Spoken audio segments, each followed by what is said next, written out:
Hello, Dr. Childress here. So, I've counseled our frontline parents who will lead the assault to eliminate the binding sites of ignorance by which the pathogen infects and disables the mental health response to the pathogen. I also have counsel for the parents who will lead the assault on the mental health establishment. Your primary goal is to take Vienna, to reclaim from the pathogen the APA's position statement on parental alienation. We want formal acknowledgement that the parental alienation pathogen exists. They can reframe it into pathogenic parenting involving a role reversal relationship if they want. We don't care what they call the pathogen. We just want the APA to pierce the veil of concealment and expose the pathogen. And we want formal acknowledgement that your children and families represent a special population, which is an understood professional term, who require specialized knowledge and expertise to competently assess, diagnose, and treat. We want professional psychology to voluntarily withdraw the binding sites of ignorance so that we don't need to cauterize them one by one. Your goal is also to generate as much media attention as possible for your struggle to obtain professional competence for mental health. We don't want to fight. We want a negotiated solution that recognizes the pathogen and establishes boundaries of professional competence. That's all. If we can achieve this by establishing mental health voluntarily withdrawing its binding sites of ignorance, that would be much preferable to cauterizing each binding site one by one. But we will no longer abandon your children to the psychological child abuse that they must currently endure. If professional mental health remains deaf and unresponsive to your suffering and that of your children, then you, as an authentic parent for your child, must take it upon yourself to fight to protect your child. The number one responsibility of an authentic parent is to protect your child.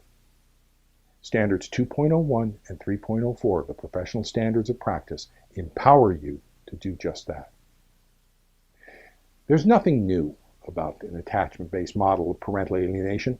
All of the subcomponent processes are scientifically established and accepted psychological principles and constructs. Personality disorders, the attachment system, delusions, developmental trauma and trauma reenactment, and family systems constructs all exist. And all of these represent currently established standards of practice for defining boundaries of competence. All mental health professionals should currently, right now, today, even without reading foundations, be competent in these established psychological principles and constructs. The fact that many mental health professionals are not recognizing and diagnosing this severe psychopathology is unacceptable and must stop. But there's another reason for generating as much media attention as you possibly can. And that has to do with recovering the adult survivors of childhood alienation. Our goal is to recover all of the children, even those who are grown adults now. Your colleagues who have grown children who remain alienated from them need you. These parents are cut off from their adult children. They can't reach them. They're locked out with no entry. And the grown children still carry the trauma, the deep heartache of their alienation. We must rescue and restore these families as well. And this is how you can do it.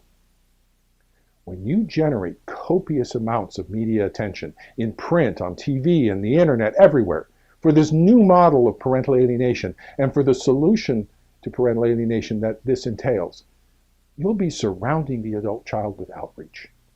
The spouse of the adult child may see an article and then say to the alienated adult child, "Hey honey, that sounds like you and your mom. Maybe you should look into this and heal things with your mom." Or maybe the adult child will see a segment on a TV show about the uprising of authentic parents to recover their alienated children, and they'll think to themselves, "That sounds like what happened to me." Right now, these parents of adult survivors of childhood alienation can't reach their children. Let's help them reach their children by filling the media culture surrounding the adult child with information, with outreach.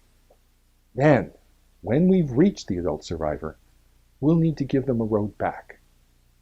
This starts with an email address to contact, or a website, or a phone number to call to begin the journey back to their authentic parent.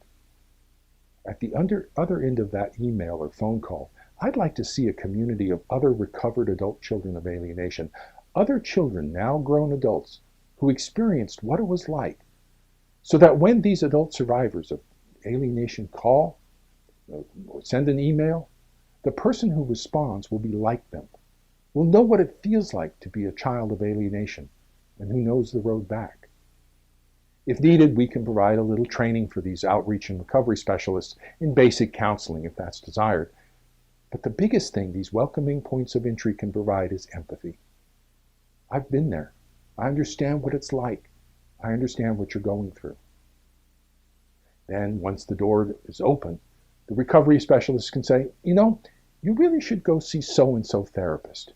He or she is a specialist in recovery from parental alienation, and they can help you work through your grief and guilt, your anger and your pain.